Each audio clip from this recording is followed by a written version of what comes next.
وصحبه أجمعين.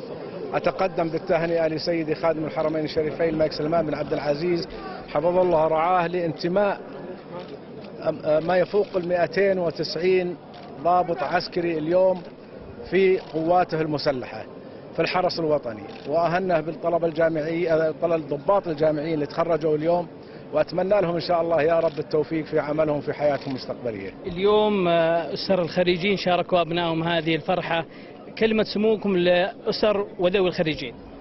لا شك اليوم أنا أهنيهم وأهني نفسي قبلهم، لأن هذول إخواني وزملائي، هذول عاشوا معنا اليوم ثالث سنة، وحنا الحمد لله حنا وياهم عائلة واحدة. ربي لك الحمد والشكر. إذا هم فرحانين في عيالهم 10 فأنا فرحان مليون في إني أشوف اليوم أبنائنا اليوم خريجين وصاروا زملاء لنا اليوم في ساحة ميدان الشرف والإخلاص والوفاء لهذا الوطن. أتمنى يا رب كريم أن الله يوفقهم ويعينهم، إن شاء الله نشوفهم في أعلى المناصب. سمو الأمير، بالأمس دشنتم عدة مشاريع في هذا المكان تحديدا. نعم.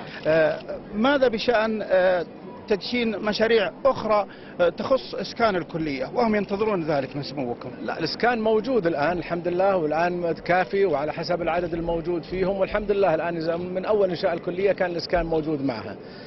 وسيدي خادم الحرمين الشريفين حفظه الله ورعاه الملك سلمان بن عبد العزيز دائما يحثنا على كل ما هو في صالح المواطن والعسكري بشكل خاص أن نسعى له دائما، وهو دائما يدعمنا في هذا الشيء. اليوم سمو الأمير كان في لمحة جميلة بتكريم أسر وذوي الشهداء، هذه اللمحة الغير مستغربة ماذا يقول سموكم عنها؟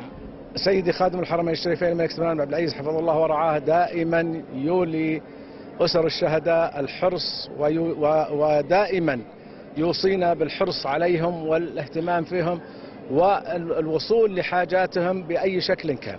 والحمد لله رب العالمين، حنا يسعدنا اليوم أن شفنا مجموعة شاركوا معنا اليوم في هذا اليوم اللي نتمنى إن شاء الله أن نشوف أبنائهم اللي الآن شفناهم اليوم أنهم يشاركون إن شاء الله معنا في الكلية ويكونون من طلاب الكلية ويصبحون في يوم من الأيام ضباط ويحلون محل آبائهم. سمو الأمير، كلمة لأبنائك في الحد الجنوبي بهذه المناسبة. لا هذول إخواني وروحي معهم، ويعني أنا على اتصال دائما معهم، هم عارفين واجبهم، عارفين موقفهم اليوم هو موقف وفاء وإخلاص لوطنهم ولمواطنينهم لأهلهم، ولهذا دائما سيدي خادم الحرمين الشريفين يوصيني على أني دائما أزورهم وأكون معهم، وإن شاء الله راح أكون عندهم قريبا إن شاء الله. شكرا سمو الأمير.